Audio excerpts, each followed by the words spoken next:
see. Okay, so say when we are working with venues, maybe a hotel or a restaurant, to bring in external wines of our own, many hotels have their own policies, right, when it comes to alcohol, bringing alcohol in. Can you tell us more about that?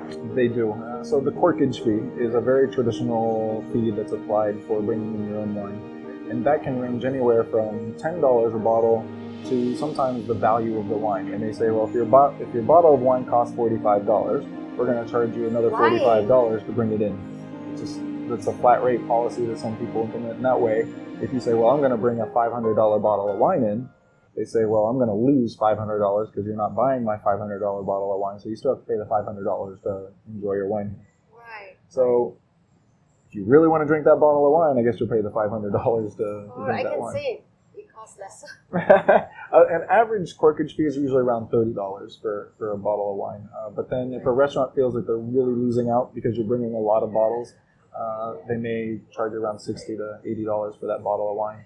When you are in a situation, so a venue, even a caterer, an outside caterer may have their own policy with regards to a corkage because they have their certain vendors that they're familiar with working with. If you negotiate well, you might be able to negotiate the corkage fee down. And again, with the corkage fee, you have the issue of how many bottles did you actually use? Yeah. So if you brought in 100 bottles, but you only used 70 bottles, and you want to make sure that you didn't get charged the corkage for the 100 bottles, but only the 70 bottles that you used.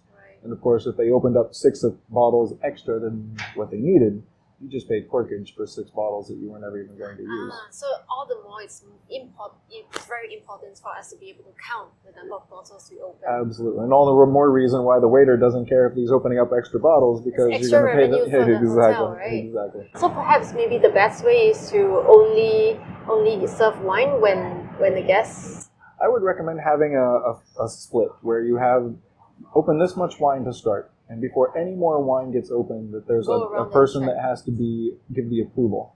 So maybe it's the event planner or somebody within the family that says, yes, I acknowledge that we've used this much wine. We still have 2 hours to go in the party, and everybody's just getting warmed up. We're not going to stop the flow right now, so yes, go ahead and open some more. Right. Or I think that's enough. Let's so see say after the wedding, someone from the family should go and count the number of open bottles always, right? Absolutely, for sure. Right. So it's normal practice for the venue to keep the bottles, the empty bottles there. And in this day and age, definitely take a picture of that. Because at the end of the night, everybody, wherever the wine got stored or something happened to it, and if there's no record of it, and it was all based on a consignment issue anyway, there's not many people that are concerned about the quality or the keeping or the storage of the product. So you really need to make sure that it's just better safe to make sure that you know exactly when, where, and how everything is stored. So Chris, will there be things that couples need to look out for because they don't know, right? So I have seen a very, very nice hotel list a house wine, and it was called French Red. And so a couple said... Sounds generic. It sounds generic, but there was the option of Australian wines, Chilean wines, Spanish wines, and there was the French Red. And they said French Red because a lot of people believe that France has the best wines in the world. And so actually the best wines in the world depend on you, no matter where they come from. So it doesn't matter the country, it doesn't matter the price. And so the couple bought the French Red. And they tasted the French Red, and the French Red was really good. But what they didn't realize is that at the wedding, the French Red that was being offered was a different French Red than what they had been offered. And the contract simply said French Red. So it was definitely of a lower quality than what they had originally chosen when they did the tasting. So they were not very pleased with that at the end of the day, as you can imagine, on your wedding day being duped in that way. But still the restaurant or the hotel was okay or fair, right? Because they promised the French Red. Absolutely. But not the French particular red. Exactly. Right. Exactly. So it doesn't really matter which country or even price point, right? Because you said different price point. Well, they had the set price, so they paid that price. But who knows if the exact sample? I don't know what the sample was that they were given during their tasting. The value of that wine, I'm not so sure. So the best way is to confirm on the type of wine, the manufacturer, absolutely, the brand of the red, right? Correct. And even the vintage. If you are really going to get particular, you want to make sure that it's the right vintage, because maybe certain vintages are better than other vintages, especially when you're coming from France. A lot of the New World wines, the vintage is not as important. There's more consistency in New World wines, whereas French wines and a lot of the Old World wines might be a little bit more vintage specific. Are you really going to get what it is that you're paying for. When you say New World wines, you mean... Okay, that's a great question. So there, in the industry, there's the concept of New World versus Old World. And the interesting thing is that a lot of the vines in what we call the New World are actually older than the vines that are in the Old World. That's oxymoronic. It really is. So New World wines are more like California, South America, Australia, and South Africa. And it's more about... Geography? Yeah, so that's because of the way they do their labeling. And the labeling is done by grape variety, typically. That's considered a New World wine. Old World wines are focused on the land and the space where the wine is made. That's a French term called terroir, meaning that the most important aspect to any grape variety is the weather, the soil, and the climate conditions around the grape. That's what makes the grape unique, and therefore if you have unique grapes, that's what makes unique wine. What's the difference between a Cabernet Sauvignon grape in France and a Cabernet Sauvignon grape in Australia? It's where they're grown and how they're grown. And that's what the Old World especially believes. That's what makes a wine different. Can't argue that point, but at the same time, there is nothing different or more valuable or better than a grape that's over here than a grape that's over here. It's about the perception of where that grape came from. And so you can absolutely have better wines coming from New World than Old World and vice versa. And that's why it really just matters about you, the consumer. Which do you prefer?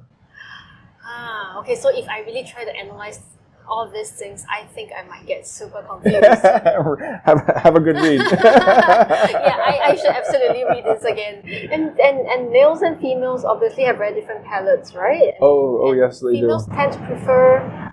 Females tend to prefer slightly sweeter. Men prefer slightly bigger. So an interesting fact is that women buy more wine than men in the world.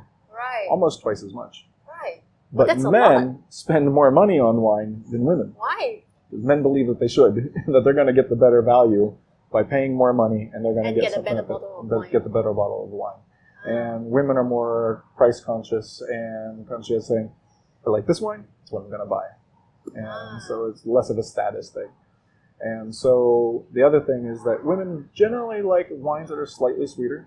And when you have a man and a woman sitting down and they're not quite married yet and they're trying to decide on the style of wine, that could be the first, telltale sign of how their future is going to be looking.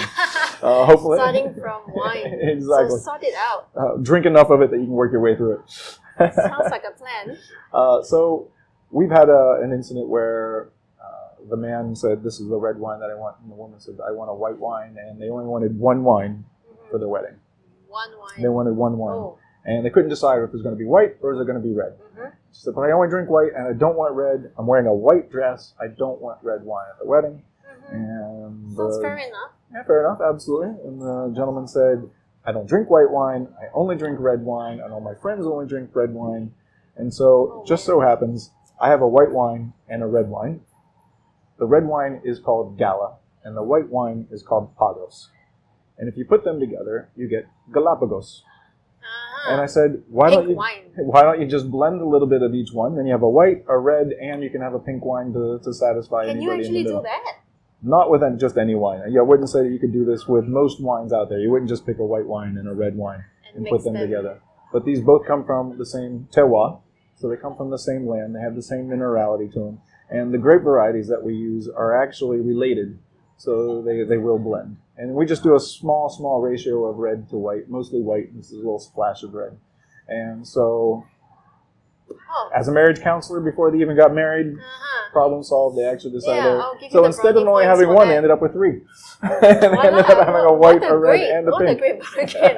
Having three varieties. But it's not normal to be able to mix only because of the way it is. That is correct. That is correct. Do you have any interesting stories that's particularly memorable?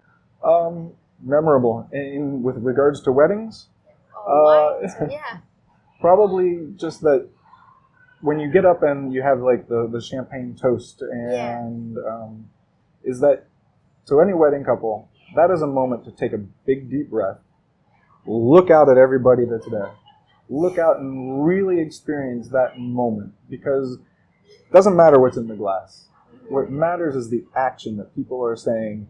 They're standing up, they're raising their glass, and sending you all their energy of best wishes. And so take that in don't just look at each other and say, okay, ching ching, I can't wait to drink this. And the Chinese, like, yum, yeah, yum sing, exactly. Enjoy that. You know, that's actually the advantage of a yum sing, is that Really? it takes a while and people build it up, and you can actually, watch it and take a step back. Yeah, and you do it 3 times, so you can't say you missed it. Exactly. But enjoy that moment and feel that energy, and pay attention to that, and don't worry about what's in the glass. Thank you. Thanks, Chris, for Absolutely, sharing my all pleasure. this Absolutely, knowledge my with us. pleasure. And yeah, Anytime. now we shall continue to enjoy our Peng wine. Absolutely. For the Saturday. Cheers. Thank you, you, Peiru. and stay tuned for our next edition of the Wedding Planning Summit.